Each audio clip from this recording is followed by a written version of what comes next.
તો breaking news મળી રહ્યા છે અમદાવાદથી। અમદાવાદમાં બંને બિલ્ડરને ત્યાં ત્રીજા દિવસે પણ આઈટીની તપાસનો રેલો યથાવત રહ્યો છે। મહત્વપૂર્ણ છે કામેશ્વર અને દીપ બિલ્ડર્સને ત્યાં 40 જેટલા સ્થળો પર સતત કાર્યવાહી યથાવત છે। ₹8 કરોડની જે રોકડ રકમ છે તે ઝડપાઈ છે। સાથે સાથે જે 7 કરોડના દાગીના પણ જપ્ત લેવામાં આવ્યા છે। સતત ત્રીજો દિવસ અને આઈટીની રેડ યથાવત। બંને ગ્રુપના મળીને 55 બેંક લોકર સીલ કરવામાં આવ્યા। કરોડોના બેનામી વ્યવહારોના ઢગલાબંધ દસ્તાવેજો પણ કબજે લેવાયા છે। હજુ પણ એક દિવસ આ તપાસ ચાલે તેવી શક્યતા દેખાઈ રહી છે। કાળા નાણાંનો મોટો વ્યવહાર હજુ પણ બહાર આવશે તેવી શક્યતા પણ દેખાઈ રહી છે। સતત ત્રીજા દિવસે આઈટીના દરોડા। અમદાવાદના જે બિલ્ડર છે તેમને ત્યાં જે બેનામી વ્યવહારોના ઢગલાબંધ દસ્તાવેજો છે તે કબજે લેવામાં આવ્યા છે। સતત ત્રીજા દિવસે આઈટીની આ તપાસ છે તે યથાવત રાખવામાં આવી છે અને હજુ પણ એક દિવસ આ તપાસ છે તેને લંબાવવામાં આવે તો નવાઈ નહીં।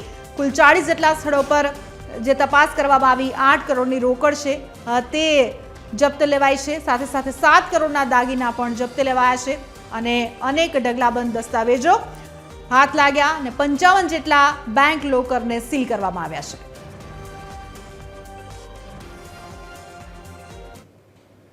તો આજ મુદ્દા પર વધુ માહિતી સાથે અમારા સંવાદદાતા મૌલિક ઉપાધ્યાય સીધા જ અમારી સાથે જોડાઈ ચૂક્યા છે। મૌલિક, જે રીતે સતત ત્રીજો દિવસ આઈટીની રેડનો, જે રીતે બેનામી વ્યવહારો સામે આવ્યા છે, શું છે અપડેટ્સ?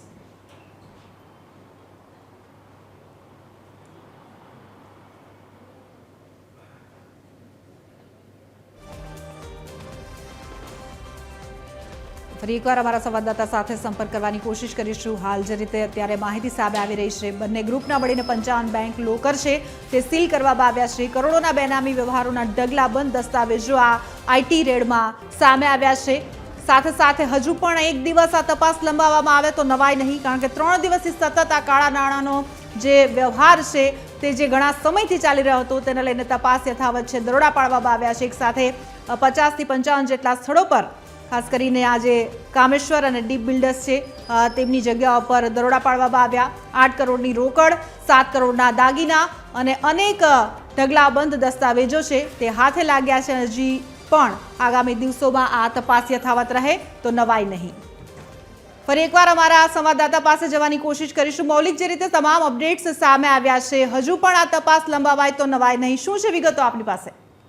આ બંસી, જે રીતે મંગળવારથી જ ઇન્કમટેક્સ વિભાગનું આ દીપ અને કામેશ્વર જે જૂથ છે તેની સામે દરોડાની કાર્યવાહી છે તે શરૂ થઈ હતી અને દરોડાની કાર્યવાહીમાં શરૂઆતમાં 33 સ્થળો પર 100થી પણ વધુ અધિકારીઓ છે તે જોડાયા હતા, પરંતુ હવે આ દરોડાની કાર્યવાહીનો વ્યાપ છે તે વધારવામાં આવ્યો છે અને 7 થી 8 જે નવી જગ્યાઓ છે ત્યાં પણ દરોડાની કાર્યવાહી છે તે ચાલી રહી છે। એટલે અત્યારે લગભગ 40 જેટલા જગ્યા પર 100થી પણ વધારે અધિકારીઓ છે તે દરોડાની કાર્યવાહી છે તેમાં જોડાયા છે।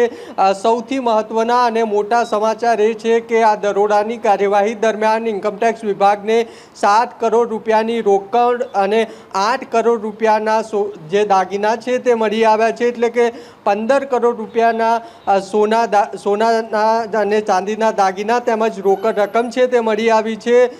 સાથે સાથે આ તપાસમાં ઇન્કમટેક્સ વિભાગની જે તપાસ ચાલી રહી છે તેમાં 55 જેટલા બેંક લોકર છે તે પણ મળી આવ્યા છે અને આ તમામ બેંક લોકર છે તેને ફ્રીઝ કરવામાં આવ્યા છે। એટલે મહત્વની વાત છે કે દરોડાની કાર્યવાહી સતત 3 દિવસથી ચાલી રહી છે અને જે રીતે દરોડાનો વ્યાપ છે તે પણ વધ્યો છે। નવી 7 થી 8 જગ્યા પર દરોડાની કાર્યવાહી છે તે વધારવામાં આવી છે। વધારે અધિકારીઓ છે તેમને બોલાવવામાં આવ્યા છે અને મોટા પ્રમાણમાં જે રોકડ રકમ છે આ ઉપરાંત દાગીના છે તે મળી આવ્યા છે।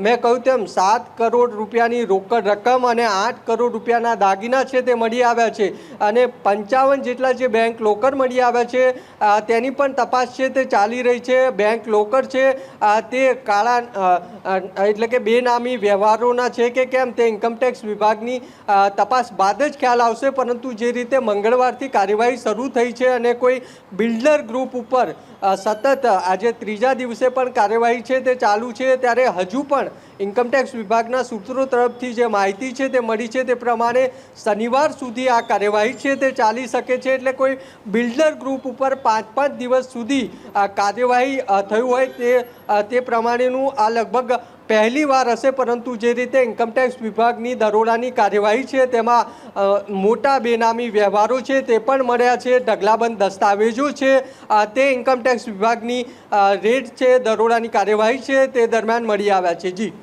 સાથે સાથે અહીં એ પણ સવાલ થાય કે જે રીતે સતત આ કાર્યવાહી બિલ્ડર લોબીમાં અનેરો જે ફફડાટ છે તે જોવા મળી રહ્યો છે મૌલિક, અને હજુ પણ આગળની દિશામાં કઈ રીતે તપાસ આગળ વધશે, શું એને લઈને કોઈ અપડેટ ખરા? બિલકુલ, મેં બંસી કહ્યું તેમ કે કોઈ બિલ્ડર જૂથ ઉપર સતત 5 દિવસ જે દરોડાની કાર્યવાહી છે તે ચાલુ રહે તેવી શક્યતા છે, કારણ કે આજે ત્રીજો દિવસ છે અને સતત મંગળવારથી ઇન્કમટેક્સ વિભાગના દરોડાની કાર્યવાહી છે જે ચાલુ છે. અને ઇન્કમટેક્સ વિભાગના સૂત્રો તરફથી જે પ્રમાણે માહિતી મળી છે તે પ્રમાણે શનિવાર સુધી જે આ દરોડાની કાર્યવાહી છે તે ચાલી શકે છે. સાથે જ આ જે દરોડાની કાર્યવાહી છે તેમાં જથ્થાબંધ દસ્તાવેજો છે, કરોડોના બેનામી વ્યવહારો છે તે ઇન્કમટેક્સ વિભાગની ટીમ છે તેને મળ્યા છે. એટલે ચોક્કસથી ઇન્કમટેક્સ વિભાગનું આ મોટું ઓપરેશન છે, દરોડાની કાર્યવાહી છે, કારણ કે છેલ્લા કેટલાય સમયથી ઇન્કમટેક્સ વિભાગ છે તે આ બાબતે તપાસ છે તે કરી રહ્યું હતું, અને તપાસ બાદ કોન્ક્રીટ મળતા ઇન્કમટેક્સ વિભાગે દરોડાની કાર્યવાહી છે તે કરી હતી. અને શરૂઆતમાં 33 જેટલા સ્થળો પર દરોડાની કાર્યવાહી હતી, પરંતુ જેમ જેમ ઇન્કમટેક્સ વિભાગની ટીમને પુરાવા મળતા ગયા, બેનામી વ્યવહારો મળતા ગયા, તે પ્રમાણે દરોડાનો વ્યાપ છે તે વધારવામાં આવ્યો છે. અને રહેઠાણ આ ઉપરાંત અલગ અલગ જે બિલ્ડિંગો છે આ ગ્રુપની ત્યાં દરોડાની કાર્યવાહી છે તે ચાલી રહી છે. સાથે જ આ જૂથ સાથે સંકળાયેલા કેટલા મળતિયા છે, કેટલાક મળતિયાઓ છે તેમના ત્યાં પણ દરોડાની કાર્યવાહી છે તે ચાલી રહી છે. પરંતુ સૌથી મોટા સમાચાર એ છે કે આ દરોડાની કાર્યવાહી દરમિયાન 7 કરોડ રૂપિયા જેટલી રોકડ રકમ અને 8 કરોડ રૂપિયાના દાગીના મળ્યા છે, અને 55 જેટલા બેંક લોકર છે તે મળી આવ્યા છે. જી, આભાર મૌલિક આ સમગ્ર માહિતી બદલ. તો જે રીતે અત્યારે તપાસનો ધમધમાટ તેજ બન્યો છે, શનિવાર સુધી હજી આ તપાસ લંબાઈ તો નવાય નહીં. જે રીતે 55 જેટલા બેંક લોકર છે તેને સીલ કરવામાં આવ્યા છે, એક સાથે 40 જેટલા જે સ્થળો છે તેના પર તપાસની તવાઈ છે તે અત્યારે પણ બોલી રહી છે. 7 કરોડના દાગીના, 8 કરોડના જે રોકડ છે તે જપ્ત થઈ છે, અને હજુ પણ આ તપાસ આગળ વધશે.